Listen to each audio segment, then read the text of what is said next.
Hello friends, welcome back. Today we are going to talk about the frictional force, in which we will see the static friction, the kinetic friction and the angle of friction. So let's begin.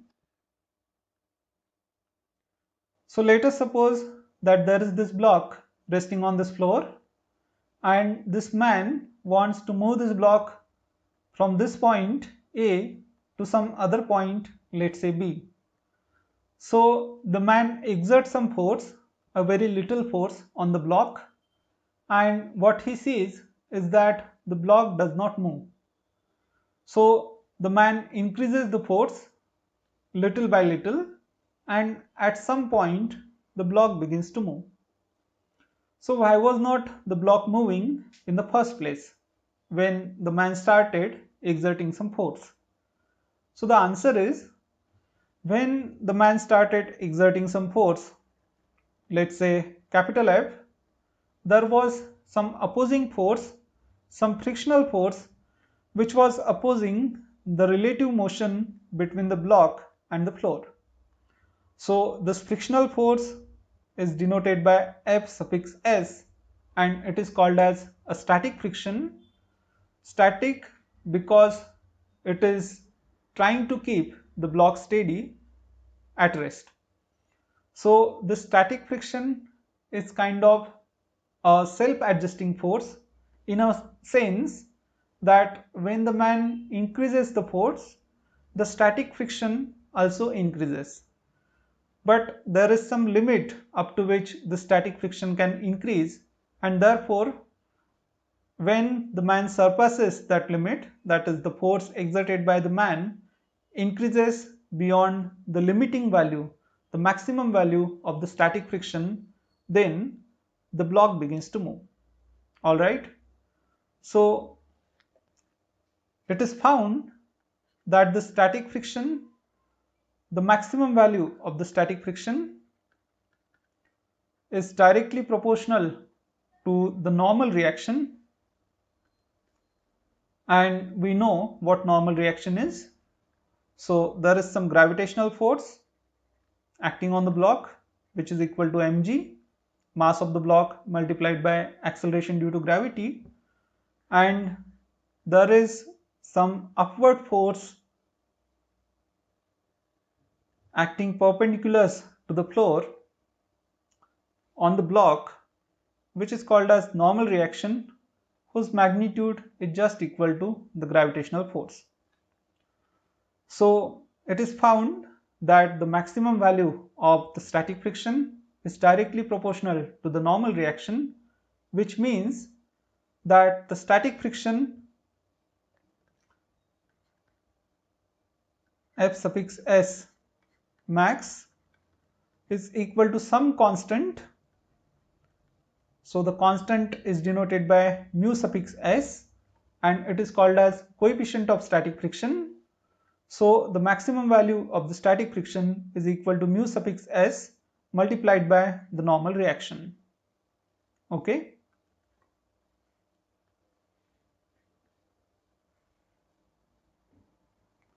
So at any given time, the static friction is less than or equal to its maximum possible value, that is Fx max, Fs max,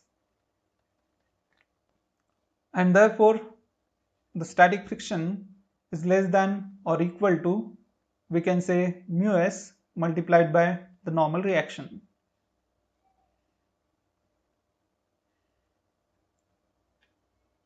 Now this coefficient of static friction, it is obviously different for different surfaces.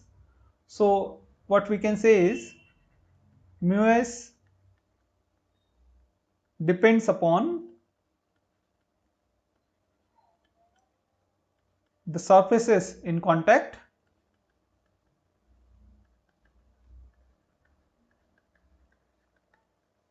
but it is found that this mu s is independent of the area of contact between the two surfaces. So mu s does not depend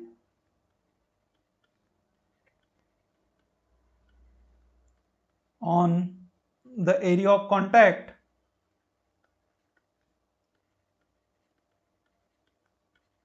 between the surfaces,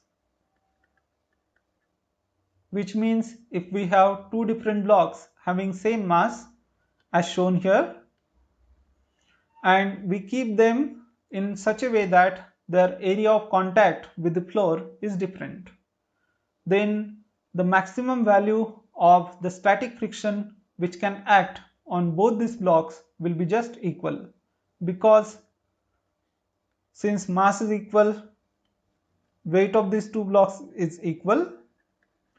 Therefore, the normal reaction acting on the block, both these blocks, is same, so which is equal to mg. And from experiments we know that the coefficient of static friction μs does not depend on the area of contact. So even if area of contact for these two blocks is different, the coefficient of static friction is same, and we know that the maximum value of the static friction, which is Fs max, is equal to μs multiplied by n. So μs is same, the normal reaction is same, that means the maximum value of static friction is equal for both these blocks. Okay, so the coefficient of static friction does not depend on the area of contact, therefore the maximum value of the static friction also does not depend on the area of contact. Now let's suppose that the block begins to move on the floor, but still there is some friction acting on the block. In this case, when the block moves, this friction is called as kinetic friction, and from experiments we know that the coefficient of kinetic friction is less than or equal to the coefficient of static friction. So mostly it is less than the coefficient of static friction. So the kinetic frictional force is less than or equal to the maximum value of static friction.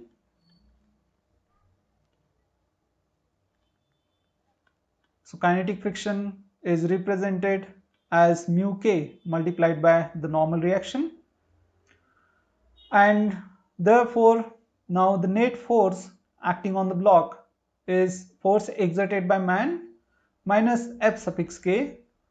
So the net force is F minus F suffix k. So this is equal to mass of the block multiplied by acceleration of the block, so which is equal to F minus F suffix k, and therefore the block moves with acceleration which is equal to the force exerted by man, or the external force, minus the kinetic frictional force divided by the mass of the block. Alright. So this is about the magnitude of the static friction and the kinetic friction. Now let's talk about the origin of friction. So as seen with the naked eyes, the surface of the block which is in contact with the floor and the surface of floor both look flat. But in reality, microscopically, they are not so flat. There are some irregularities, and the surfaces look something like this if seen through the microscope. So there are some irregularities, and some of the irregularities, the heels and tails of the block surface, they get interlocked with the heels and tails of the floor surface. So when the man exerts force on the block, so when he tries to move the block, what happens is these irregularities, the heels and tails, they come in contact with each other. So this surface, let's say this is the block surface, okay, which is concave downwards like this, and this is some portion of the floor surface. So this block surface exerts a force on the floor surface like this, and therefore now what happens is, according to Newton's third law, this surface of the floor also exerts an equal and opposite force. So therefore this frictional force now it keeps on increasing up to certain limit, but at that certain limit what happens is one of these two surfaces they get deformed, so the surfaces break down and then the block begins to move. All right, so this is the reason of the frictional force, the irregularities between the two surfaces. Now if we see further deep, then the surfaces they are made up of atoms or molecules like this.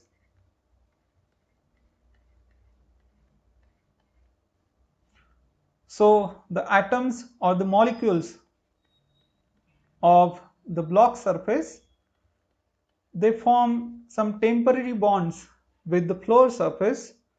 So when the block moves on the floor, these bonds they keep on making and breaking. All right, so the bonds are there which are reason of the kinetic friction. Up to some extent they are also reason to the static friction, but there is one more thing in static friction. So when this block surface it tries to move over the floor surface, the electrons from the block surface, the electron cloud of the atoms or the molecules, they will repel the electrons from the floor surface, and this repulsion it opposes the external force exerted by the man. So this is another reason, apart from the temporary bonds, this is another reason to the static friction. So when the block begins to move, after that there is no chance or there is no time given to this irregularities to get interlocked, and that's why one gets rid of this electrostatic repulsion, but the temporary bonds are still there and therefore some friction is still there.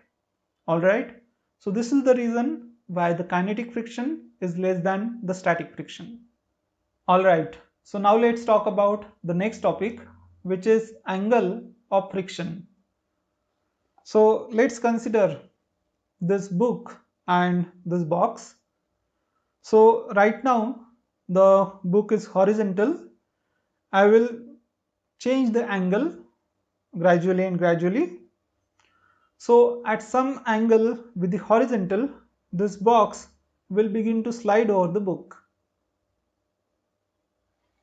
So as we see at this angle, the box slides over the book. So this is called as the angle of friction for this book and the block. All right.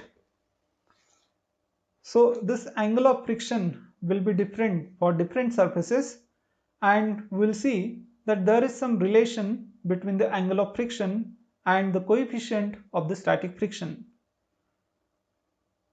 So let's consider this box or this block kept on an wooden plank, and right now this angle between the wooden plank and the horizontal is suppose the angle of friction theta. So there are three forces acting on this block. First one is the gravitational force, which is acting vertically downwards.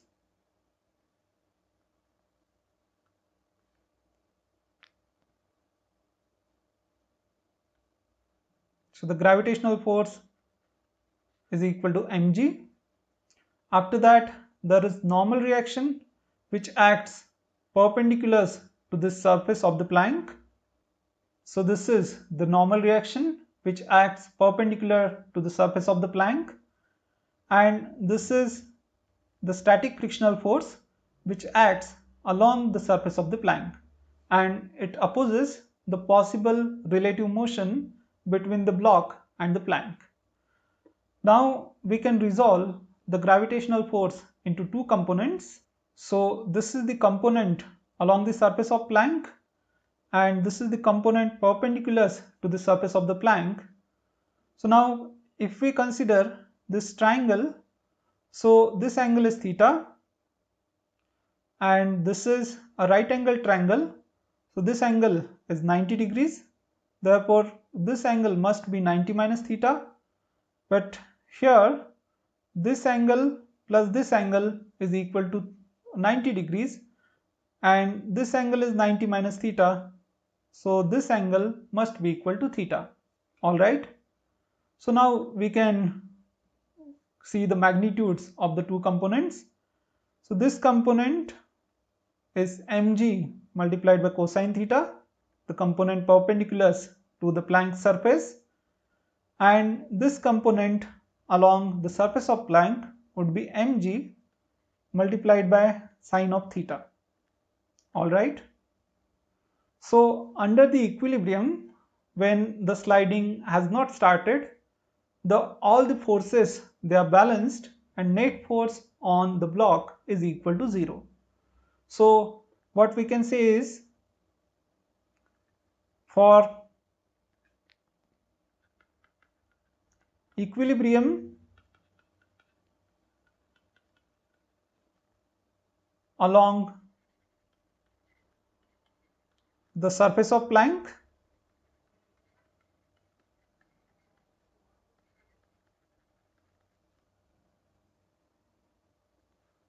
mg sin theta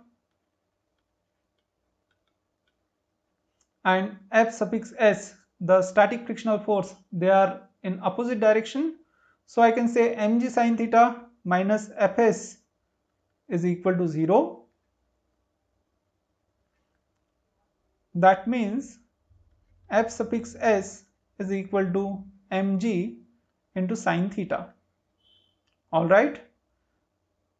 And for equilibrium along the perpendicular direction, I can say similarly n, the normal reaction, is equal to this perpendicular component of gravitational force mg cosine theta. So for equilibrium along perpendicular to the surface of Planck, n minus mg cosine theta should be equal to 0. That means n equals to mg into cosine theta. So let's call this one equation number 1 and this one equation number 2. So let's divide equation 1 by equation 2. So what do we get? So dividing equation 1 by 2, we get on left hand side Fs, F suffix s divided by the normal reaction, equals to, on right hand side we have mg into sine theta divided by mg into cosine theta. Then this mg and mg gets cancelled out, and on right hand side we have sine theta over cos theta, which is tan of theta. All right. And on left hand side I can just substitute, when the block just begins to slide over the Planck, the value of the frictional force will be just equal to the maximum possible value. So then Fs is equal to Fs max, because after that point the block begins to slide. Okay, so Fs is equal to Fs max, which is equal to mu s multiplied by the normal reaction. So we can substitute that on the left hand side. So on left hand side we have mu s multiplied by n divided by n. Now this n and n gets cancelled, and we are left with mu suffix s, the coefficient of static friction, is equal to tan of theta. Alright, so this is the significance of the angle of friction. So we have seen that the coefficient of static friction is just equal to tan of the angle of friction. So this way we can calculate the coefficient of static friction by doing experiments of sliding one body over another body and finding out the angle of friction. So tan of that angle of friction will give us the coefficient of static friction between the two surfaces. All right.